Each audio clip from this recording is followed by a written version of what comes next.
Staying with us, everyone. First up, pricing of petroleum products will be determined by a new set of guidelines from the National Petroleum Authority beginning today, April 16. This will include a benchmark for pricing. There's more in the following report. Based on a circular sent to the various players in the industry on April 12th of this month and seen by Joy Business, a litre of petrol should not be sold below 13 Ghana cedis 2 pesos by any of the oil marketing companies and petroleum service providers. Diesel, on the other hand, will have a price floor of 13 Ghana cedis 7 pesos. A kilogram of liquefied petroleum gas should also not be sold below 10 Ghana cedis 52 pesos. These new set of guidelines will also allow the various players to determine their own margins. The circular also reminded the players that the new pricing guidelines that were introduced from the beginning of this month would also allow the oil marketing companies to review prices every day. The National Petroleum Authority insists this new price floor is needed for the industry to help deal with pricing the cotton. They are going ahead to introduce this new formula despite opposition from some players in the industry. However, this price benchmark is for this window, that is from April 16 to April 30, 2024. This should mean that the National Petroleum Authority will at the beginning of each window set a new benchmark for pricing of petroleum products.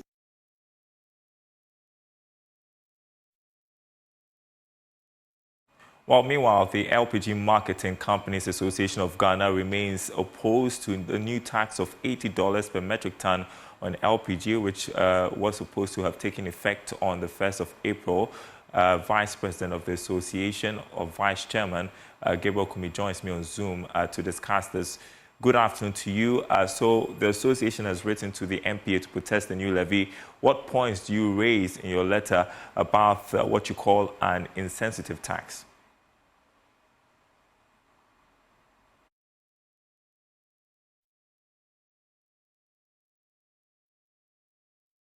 Being slapped on LPG. Secondly, this is a very, very dangerous tax. Dangerous in the sense that it's dollar denominated. What that simply means is that the 1 cedi 20 pesos you are seeing today will go up if the cedi depreciates.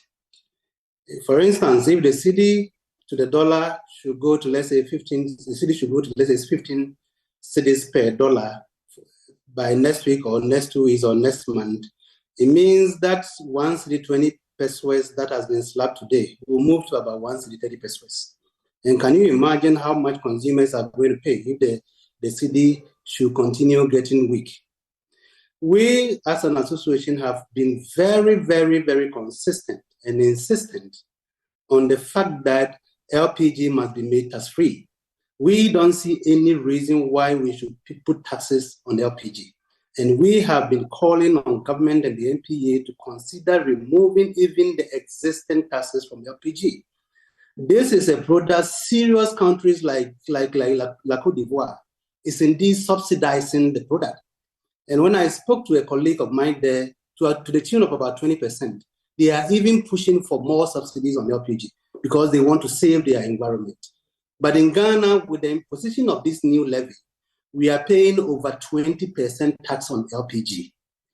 And unfortunately, the consumption of LPG has taken a serious nosedive ever since we hit the peak in 2020 and 2021. Consumption of LPG has been on the decline. And this is a product government has set a target to increase its consumption. Under no circumstances can any Ghanaian, any well-meaning Ghanaian, can sit and plan and push taxes on the LPG. I was going to raise a point, Gabriel, that because you talk about the impact on consumption, that the IES has just today published a report which shows that LPG, consumption of LPG has reduced by nearly 5% since 2020.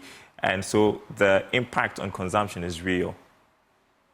Yes, I've seen the report. I'm yet to go through that report. But I mean, that goes to confirm what we've already said, that consumption of LPG is on the decline. I will be very surprised and shocked if any government official or if any MP official can stand on any platform to say that government is working at increasing consumption of LPG in Ghana. That would be a blatant lie. Government action does not show that government intends to improve consumption of LPG in Ghana.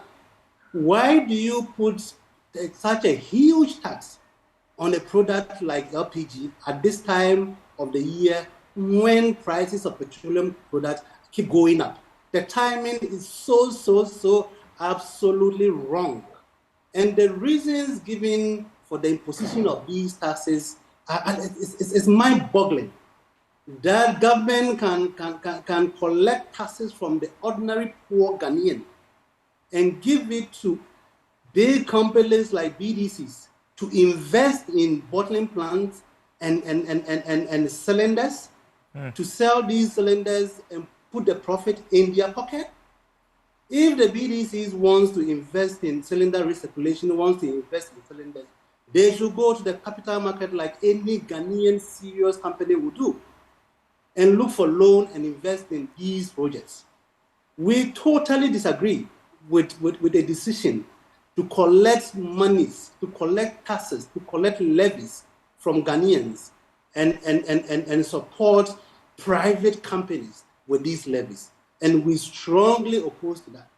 We are appealing to MPA to consider removing these taxes immediately if they really mean well for this country, if they really are serious improving consumption of LPG in Ghana. Yeah, and it's not just about the impact on consumption of LPG. How is that affecting, if the tax should be imposed, how would that affect the businesses in the space? For instance, if there's low consumption? Obviously, this is a business that runs on volumes. Once your volumes are going down, then you should expect that your business is going down. Already, most of the LPG marketing companies are on the brink of collapse. This tax is going to worsen the woes of the LPG marketing companies. So we, as I did indicate, we are calling on government. And you see, the LPG industry in Ghana is one of the very few industries that has been built and operated by 100% Ghanaian. This is an indigenous industry that we expect every well-meaning government to protect and guide and grow. In Ghana, as we speak now, even Bayerayachi and Gobe is being taken over by Chinese. There's a woman who sells Gobe. Ask your friend, what's his name? Sami Odame. He knows him. He knows the place. So this is the only industry we expect that government will protect. But we see government action as an attack on the industry. Government is collapsing the LPG industry in Ghana. And it's about time Ghanaians rise up and say no to this. You can't tax LPG. You can't continuously slapping taxes on LPG and come back to Ghanaians and say we are working at improving consumption of LPG. Let's just interrogate the reason one more time for which they are imposing the tax, which is to invest in the cylinder recirculation and bottling. You say that reason is neither here nor there? It is mind-boggling. It's absurd. We don't have any problem with government policy. Government should go ahead and implement its policy if you feel that is the right policy to go.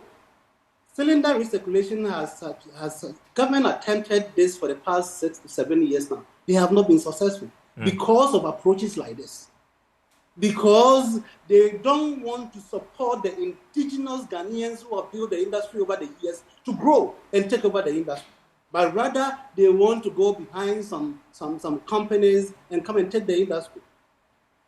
God is there. God is watching all of us. But we are saying that this is absurd, that you want to collect monies from my mother, poor mother in Sumiani Tanoso, to go and support companies which are well established to implement government policy.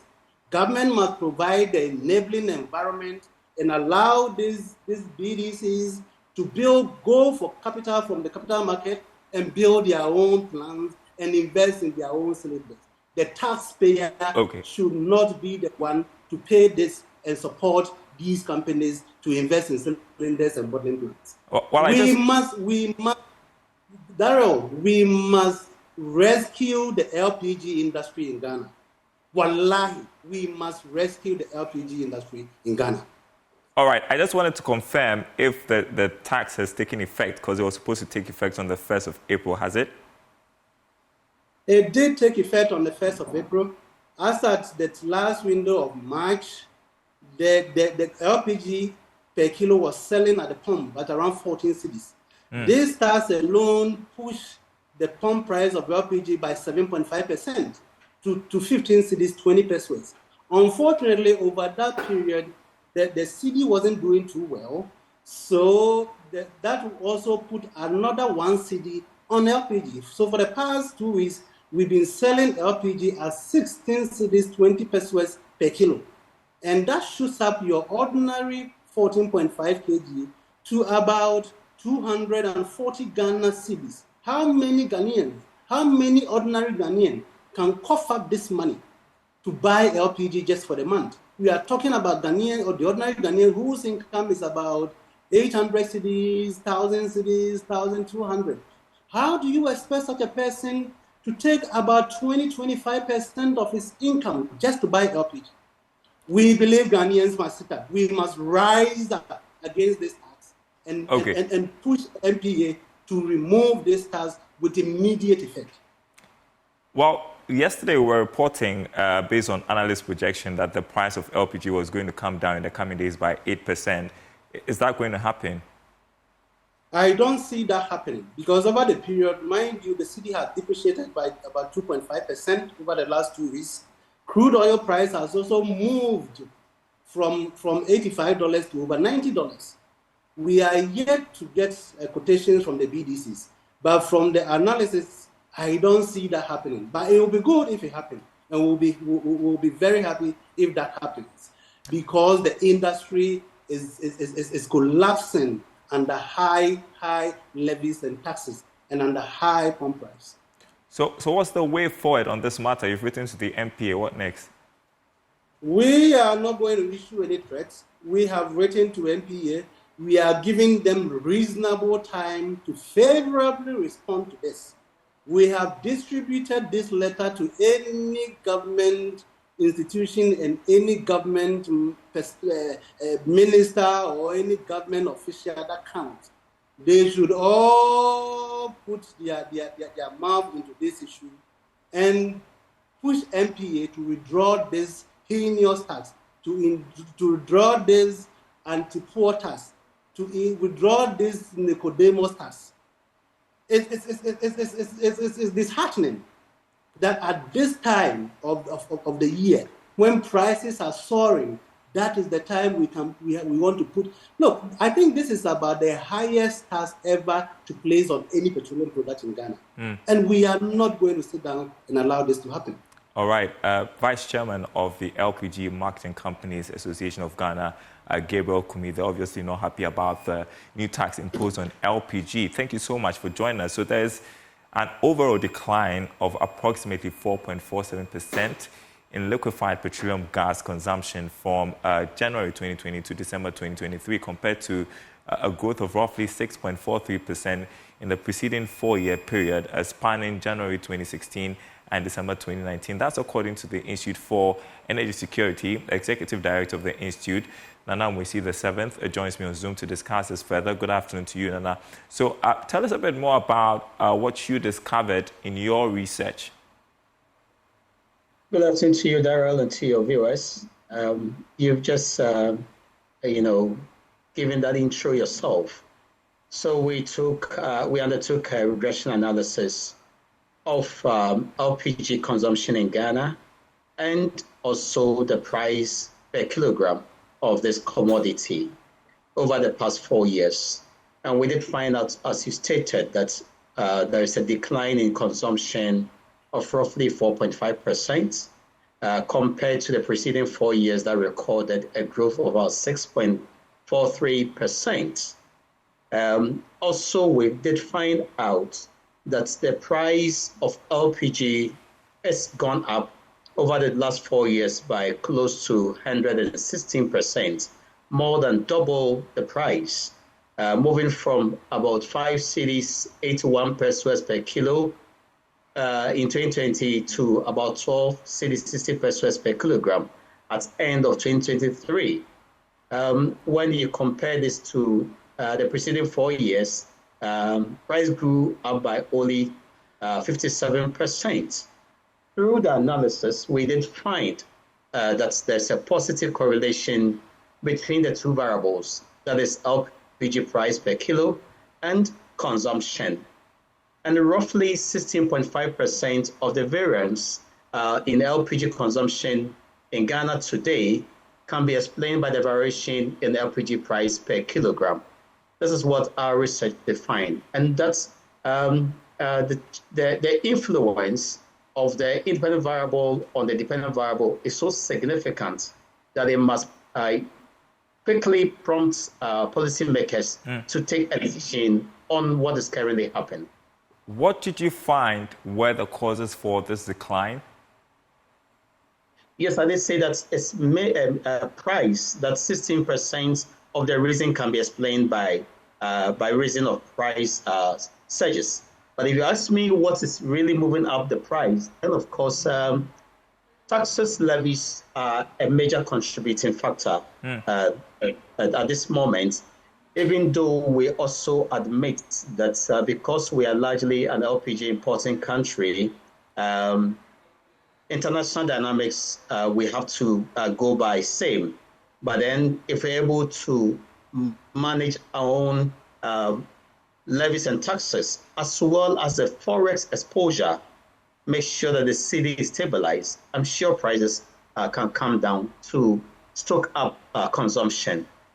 Yeah, I'm pretty sure you had my conversation with Gabriel Kumi, Vice Chairman of the LPG Marketing Companies Association of Ghana, on the imposition of a new levy on LPG. So how does that further complicate matters? It just looks like it's going to get worse when it comes to consumption of LPG. Yeah, we can understand the frustration of the, is that Mr. Kumi, right? Yes. And the LPG Marketers Association. It's really impacting on their business because when consumption falls, their earnings also fall. And remember, the margins, the retail margins are almost the same over the past years. So when volumes fall, it impacts on your business. Additional introduction of taxes come to worsen the situation. It means prices are going to go up more and consumption will drop.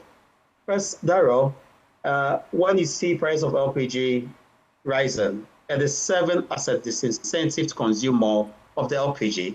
And also, it encourages consumers, including my grandmother in Ekunfiabo, to resort to other forms of energy, particularly biomass, where you will find the wood fuels and charcoal. Today, we can confidently say that Ghana is facing a stiff competition. LPG penetration in Ghana is facing a stiff competition from charcoal penetration in the country. Meanwhile, we are signatory to the Paris Agreement, where we are seeking to manage climate change. And as part of our national determined contribution, LPG plays a key role, seeking to ensure that by 2030, we have about 50% of penetration. But I think that the rising prices are the impediment to the attainment of the 2030 goal set by government. And so what are the recommendations you make? Because, for instance, the MPA is saying, well, we are taxing you so that we can invest in the cylinder recirculation and bottling plants so as to improve LPG consumption. The LPG marketers are saying, no, that is not going to work. That is not going to work if prices are going up. First, we've seen the price as a key determinant of consumption as per our regression analysis. It means that the components that forms of within the price build-up must be relooked at, and if necessary, remove some of the levies and the taxes. That's one. Daryl, this morning we started also looking at the consumption and access to accessibility. And so we're looking at the number of retail outlets as well as consumption, annual retail outlets produced by the LPG emitters and consumption, annual consumption. And we find something interesting. Our preliminary investigation shows that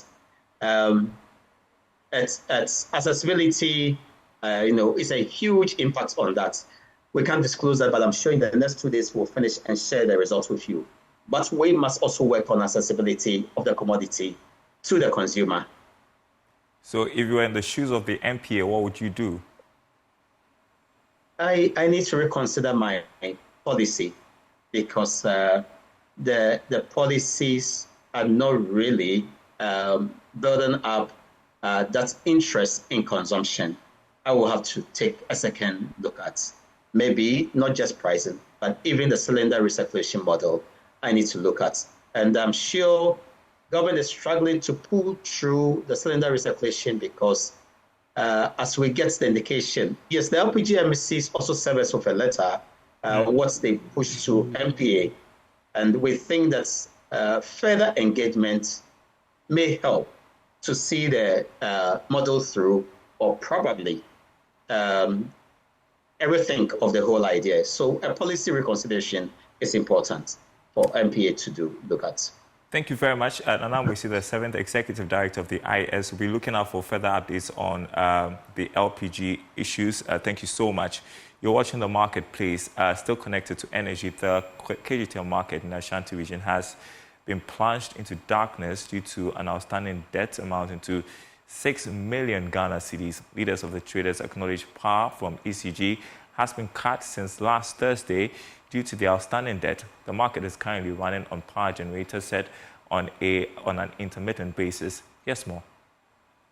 President of the KGTL Markets Traders Association, Nana Akwesi Prempeh, says the ECG has failed to keep power on at the market due to the 6 million Ghana cedis electricity debt. According to him, the alternative power generator runs for 5 hours and goes off for an hour, a period that leaves the facility in darkness. Currently, KGTL market is disconnected from the national grid due to the high debt the facility or electricity company of Ghana is over 600,000 Ghana cedis. That is equivalent to 60 billion old Ghana cedis. The power was disconnected last Thursday dawn, and currently the market is being provided power by the genset in the market at a higher cost to the detriment of the traders. Nana Prempeh has urged the traders to pay their bills and ensure access to separate meters to avoid disruptions in access and power. So we will appeal to our colleagues traders that the management have made provision for each trader to get his or a separate meter. That will aid us to detach ourselves from the one bulk meter which supplies power to the market currently. Meanwhile, the operations manager of the KGTL market, Nana Opoku Amankwa, says until the debt is settled, the facility will have to continue relying on the generator to power the market. We are only giving the market power because without light, they didn't need management to operate. This generator now is it's for us to be able to recover money so that we will be able to pay arrangement the person is before it. And then going forward, this situation will not happen again unless a general problem. Joseph Obin's report for Joy News. For our headline stories this afternoon, government is targeting to reach a fresh deal with all Eurobond holders before the end of this month. This was after at least 2 of the commercial creditor groups rejected terms reduced for restructuring of debts owed them. Here's George Affe with more from Washington, D.C. Joy Business understands that government is hoping to use the annual World Bank IMF meetings, which was formally opened in Washington, D.C., USA, to reach out to the representatives of these commercial creditors on the new terms proposed. However, whatever deal that will be reached may be classified as an agreement in principle and not the final one that should lead to the signing of a memorandum of understanding with these creditors. Sources close to government have indicated that based on the significant progress that it has made with most of the bondholders, especially the international creditors, reworking the terms for some of these Eurobond holders might not be a challenge at all. However, well, we've got more on that in subsequent bulletins. That is the marketplace. Thanks for watching. More news on our website, myjoyonline.com/business, including the latest on our top story on LPG consumption dropping by nearly 5%. My name is Daryl. Kwawu. Thanks for watching.